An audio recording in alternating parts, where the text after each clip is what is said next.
បាទជំរាបសួរពុកម៉ែបងប្អូនហ្នឹងណាថ្ងៃនេះខ្ញុំមានត្រាក់ទ័រមួយគ្រឿងទៀតហើយគឺ model M60 បងប្អូនឆ្នាំផលិតគឺ2023ក្តាប់ពួន24បងប្អូនត្រាក់ទ័រនេះគឺប្រភេទកង់កាប់មុខតែកង់ក្រោយកង់ស៊ីននៅស៊ីនរបស់វាកង់អូតូនីបងប្អូន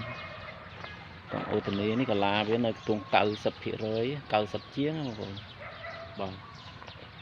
នឹងត្រាក់ទ័រនេះម្ចាស់គេពឹងពាក់ឲ្យខ្ញុំជួយផ្សព្វផ្សាយដោយសារម្ចាស់គាត់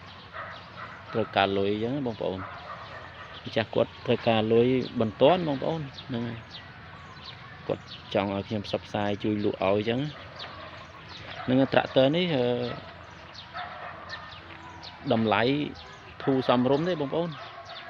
បើសិនជាបងប្អូនមានចំណាប់អារម្មណ៍អាចមកមើលមួយគ្រឿងនេះបានហើយត្រាក់ទ័រនេះគឺម៉ាស៊ីនប្រអប់លេខអីអត់ទាន់មានដោះរុះរើតាណាទេបងប្អូនហ្នឹងហើយសម្បីតែឌីសអីអត់ទាន់កាត់អត់ទាន់អីទេបងប្អូននេះម៉ាស៊ីនអត់ទាន់ប៉ះសោទេរីឯសាច់ឈាមរបស់វាសាច់ដែកសាច់អីយ៉ាន់អីអត់មានច្រេះអត់មានពុកអីទេប៉ែលអីបងប្អូននៅទឹកថ្នាំភ្លឺត្រាក់ទ័រនេះម្ចាស់គាត់លក់តម្លៃសមរម្យណាស់ទេបើសិនបងប្អូនមានចំណាប់អារម្មណ៍អាចមកមើលមួយគ្រឿងនេះបានណាដោយសារម្ចាស់គាត់ត្រូវការលុយហ្នឹងហើយបងប្អូនមើលជាមួយខ្ញុំផ្នែកខាងក្រោយនៃត្រាក់ទ័រអីនៅផើងដូចតាគីអីមានជ្រាបសើមអីតាណាទេបងប្អូនស្ងួតជ្រើងហ្មងបងប្អូនហ្នឹងហើយបើសិនជាគេប្រើប្រាស់បើសិនជាមានប្រឡាក់ដីអញ្ចឹងបើសិនជាមានសើមដឹងបងប្អូនហ្នឹងនេះស្ងួតល្អមានជ្រាបមានសើមអីទេហើយរីឯនាងគល់គឺប្រភេទនាងគល់ផាល7បងប្អូន